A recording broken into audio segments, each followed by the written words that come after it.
ആണുങ്ങൾക്ക് പ്രസവിക്കാനുള്ള എന്തെങ്കിലും ഒരു ഓപ്ഷൻ ഉണ്ടായിരുന്നെങ്കിൽ ഈ നാടകമൊന്നും കാണാതെ പുഷ്പ പോലെ ഒരെണ്ണത്തിനെ പെറ്റ് കാണിച്ചു കൊടുക്കായിരുന്നു. ഇതൊക്കെ കേട്ട് തലപ്രാന്ത് പിടിക്കണതിനേക്കാളും എന്തായാലും എളുപ്പമായിരിക്കും പ്രസവിക്കണത്.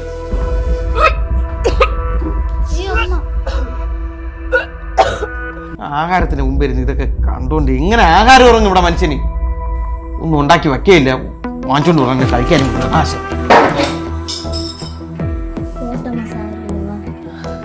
ഇന്ന് ക്ഷീണം തന്നെ? അത് ചെറിയൊരു തലയിറക്കം പോലെ. എടി എപ്പോഴും കയറി ഇങ്ങനെ ഒരേ കിട കിടന്നു കഴിഞ്ഞാൽ തലയിറങ്ങും പോലെയൊക്കെ തോന്നും. നീ ഈ ചെറിയ കാര്യത്തിന് ഇങ്ങനെ ലീവ് എടുത്ത് ഉള്ള ലീവിനെ മൊത്തം തീർക്കല്ലേ. എൻ്റെ പാടി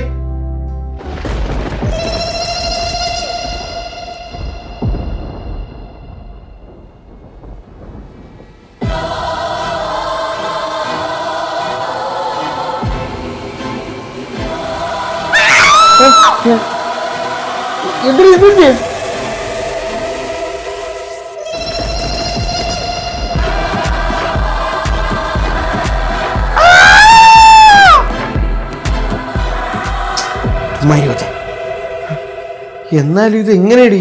പ്രസവിക്കാൻ ഒരു ഓപ്ഷൻ കിട്ടിക്കഴിഞ്ഞാൽ നിങ്ങൾ പുഷ്പം പോലെ പെറ്റ് കാണിക്കുമെന്ന് ആ പ്രാർത്ഥന വലിച്ച്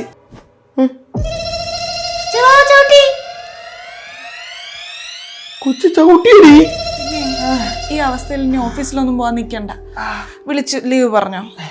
പോടി അവിടുന്ന്. എന്തോ ഒരു മറുവായ സംഭവിച്ചു കൊച്ചിൻ്റെ വയറ്റിലായെന്ന് പറഞ്ഞിട്ട് ഓഫീസിലൊന്നും ഞാൻ പോയിരിക്കില്ല. ഈ കഷ്ടപ്പാടൊക്കെ നിങ്ങൾ പെണ്ണുങ്ങൾക്കാണ്. ഞങ്ങൾ ആണുങ്ങൾ ഇത് പുഷ്പം പോലെ ഡീൽ ചെയ്ത് ഞാൻ കാണിച്ചു തരാം കേട്ടാ.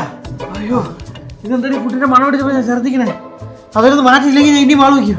അത് കുഴപ്പമില്ല, ചില ഫുഡിന്റെ സ്മെല്ലൊന്നും നമുക്ക് ഇഷ്ടപ്പെടില്ല. ഞാൻ കഞ്ഞി ഉണ്ടാക്കട്ടെ. വേണ്ട കഞ്ഞിയും കറിയും വെച്ച് കളിച്ചോണ്ടിരിക്കാൻ സമയമൊന്നുമില്ല.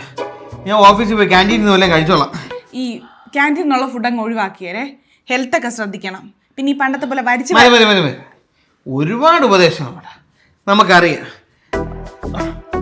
അമ്മ അടുത്ത മാസം വരുന്നവരെ സ്ത്രീ അഡ്ജസ്റ്റ് ചെയ്യാന്ന് പറഞ്ഞതാ.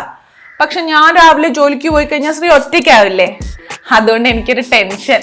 നിങ്ങൾ വിളിച്ചാൽ ഞാൻ ഉടനെ വരൂലേ? അമ്മയും അമ്മൂമ്മയൊക്കെ വീട്ടിലെ സകല ജോലിയും ചെയ്ത് വീട്ടിലെ എല്ലാ കാര്യങ്ങളും നോക്കി 3-4 ഒക്കെ പ്രസവം മാനേജ് ചെയ്ത ആൾക്കാരല്ലേ. അപ്പൊ പിന്നെ സ്ത്രീക്കൊക്കെ ഇത് നിസ്സാരമാണെന്നാ പറയുന്നത്. മതി. അമ്മ ഇപ്പൊ എന്തായാലും വന്നല്ലോ അല്ലേ. ഇനി തൊട്ട് നീ ലീവ് ക്യാൻസൽ ആക്കി നാളെ തൊട്ട് ജോലിക്ക് വെക്കും. എന്റെ കാര്യമൊക്കെ അമ്മ നോക്കിക്കോളും കേട്ടോ.